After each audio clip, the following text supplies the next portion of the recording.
What's going on, you guys? Welcome back to the channel. Cyberpunk 2077 is just around the corner, and I want to go over its deep lore and history on how the world of Cyberpunk came to be. Now, with the release of the Cyberpunk 2077 World Lore book, more details and information are given to us so that we may learn more of this chaotic world. Cyberpunk 2077 is something I think you will need to know and get a good understanding to help prepare you for the game's release.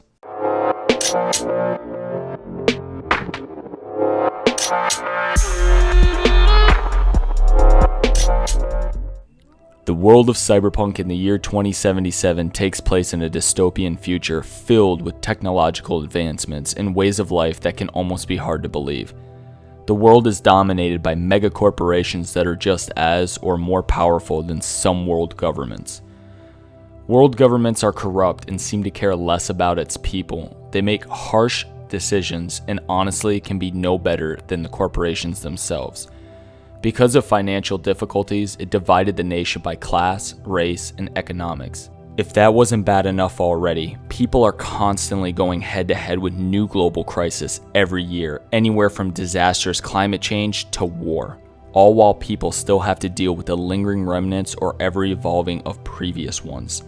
Still, this world is consumed with crime and poverty, and at the same time, media is backed or owned by megacorporations that brainwash its citizens with trends and highly processed news.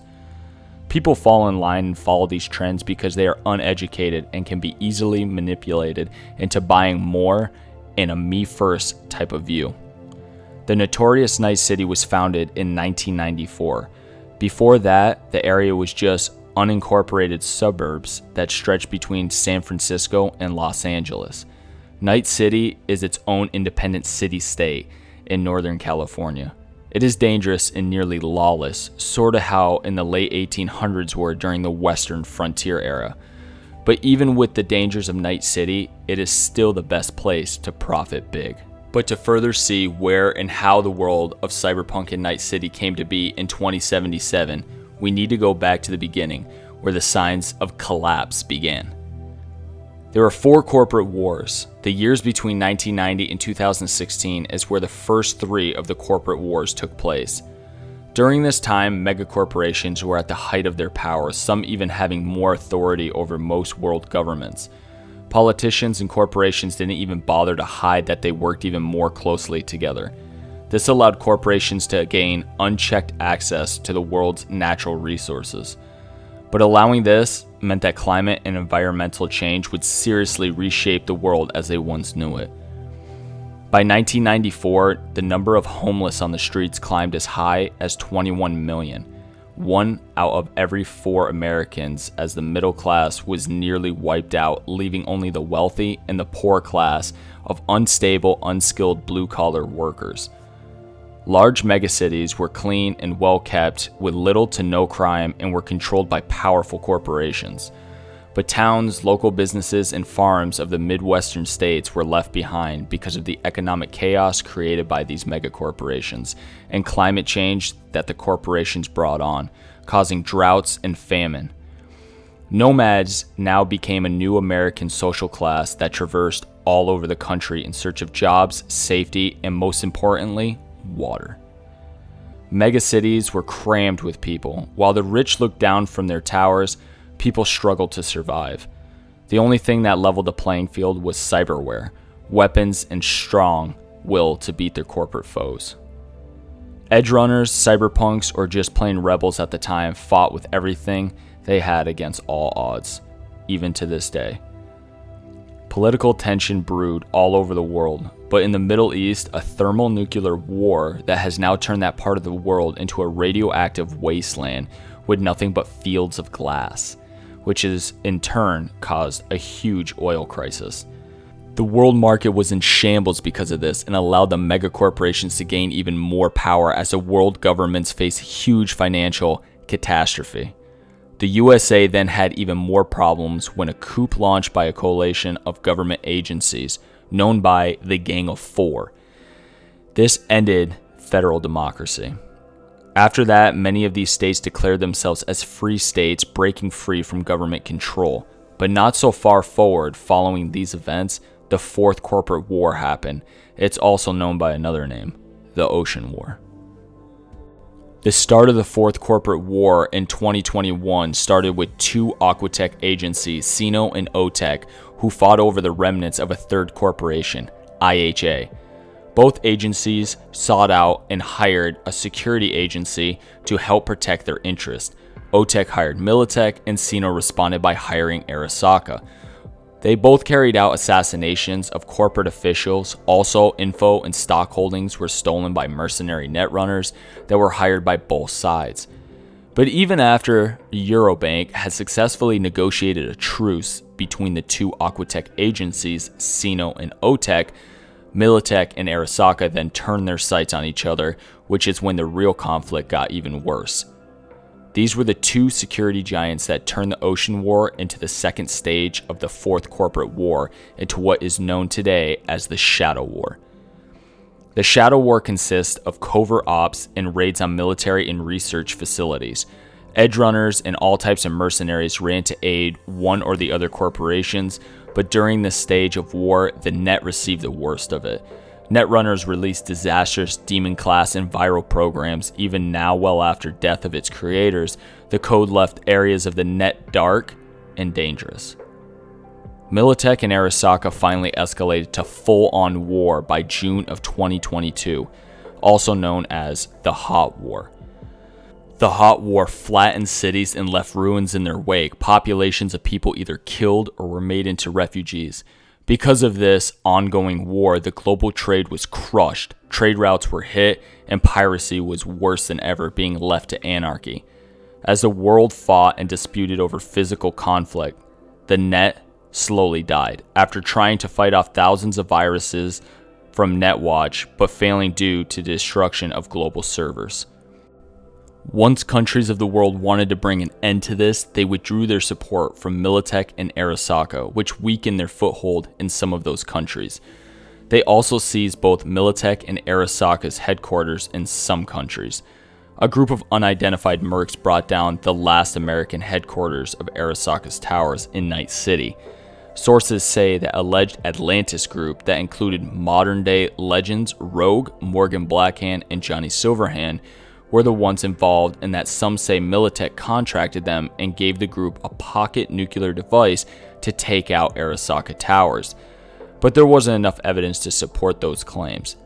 Johnny Silverhand and Morgan Blackhand were never seen again after the fall of the towers, even though some claimed sightings of them after the destruction of the towers.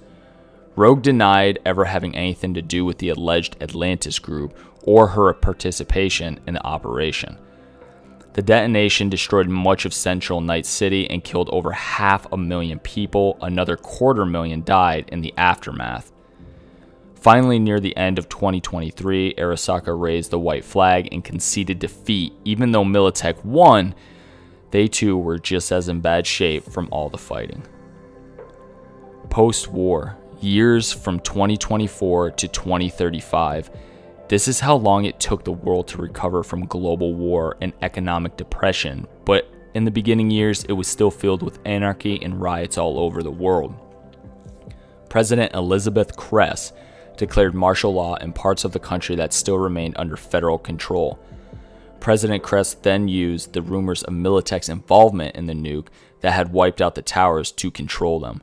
She then nationalized Militech's assets to help strengthen federal rule. Handful of Militech officials were given lucrative positions in new Department of Defense. But technological advancements came to a standstill.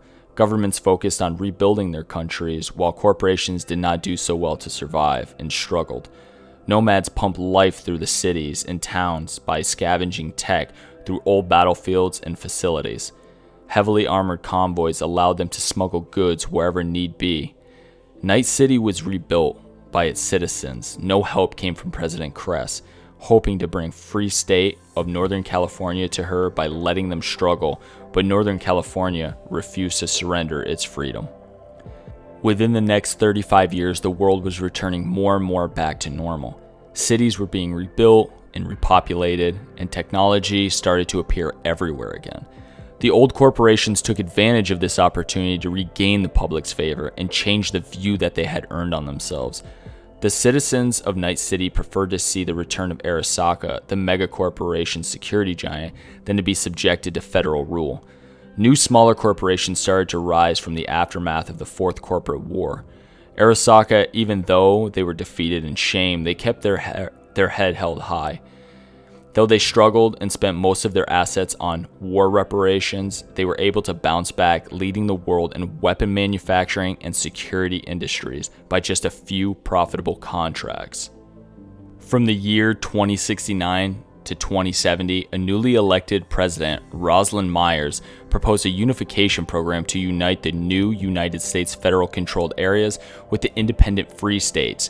The free states included Colorado, New Mexico, Wyoming, Montana, Arizona, Nevada, Northern California, Washington, Oregon, and Idaho. But the new United States met with opposition from these free states, besides Washington, Oregon, and Idaho, who remained neutral only because some concessions to the federal government. The new United States declared war and were backed by the nationalized Militech forces that President Rosalind Myers' predecessor, Elizabeth Kress, created to help strengthen federal military and rule. Free states were supported by Arasaka with weapons and security advisors during this time as well. This conflict was fought with the most cutting-edge military technology, which became known as the Metal Wars. Night City barely avoided being dragged into the conflict. Militech advanced on the outskirts of the city, but Lucius Rhine, a councilman, took advantage of the contacts he made during his time on the city council and called upon Arasaka for help and protection. In a couple days, a supercarrier arrived in Coronado Bay. Only a few hours later, the new United States Army had fled. A treaty of unification was signed between the Free States Coalition and the new United States. The treaty allowed free states to keep their independence but participate in new federal government. Only reason President Myers agreed to this was because of the threat from Arasaka, and the new United States could not afford another war. After the conflict, Night City was now considered an international free city, free from laws and governance of Free State Northern California and the new United States. Even though Night City obtained freedom to govern themselves, they opened the door to megacorporations taking over the city. And though Night City allowed Arasaka to rebuild their towers in the same central downtown area of Night City where once their towers stood previously, re-establishing their American headquarters, Night City was not as happy as people thought it would be. Even after unification, the world didn't magically become a better place. Climate change is still a serious concern. Hurricanes and tornadoes are bigger than ever seen. The scale and intensity have wiped out populations in island nations. Haiti was abandoned in 2062 because of these acts of God. South America's worst threat are droughts and desertification. Other regions of the world, including North America, Europe, Africa, Asia, and Australia, are all affected by this as well. Also by flooding that has affected and destroyed parts of LA and Night City, while the Netherlands have lost 1/3 of their territory to flooding. Only hope has been the newest dam building technology that has saved the Netherlands from completely submerging into the North Sea. Famine and bad soil caused the deaths of hundreds of thousands of people in Asia and Africa, but new technologies and vertical farming helped save urban regions from complete extinction. So, as you all can see and tell, the world has been through chaos and still faces the very same threats, if not worse than ever, as climate change progresses, ever-growing crime rates, and the migratory unrest across the globe that still continues. I hope this video was helpful and you guys understand more about Cyberpunk 2077's history and background on what the world went through and the people in this world have to face day to day. This world is very interesting indeed, with much more to come, you guys, and I thank you all for watching. And if you have any questions, feel free to drop them down in the comments. I'll be sure to answer them the best I can, as fast as I can. Thumbs up if you liked it, thumbs down if you didn't. You guys can follow me on Twitter at HamboneGaming, and I will see you all in the next one. Later.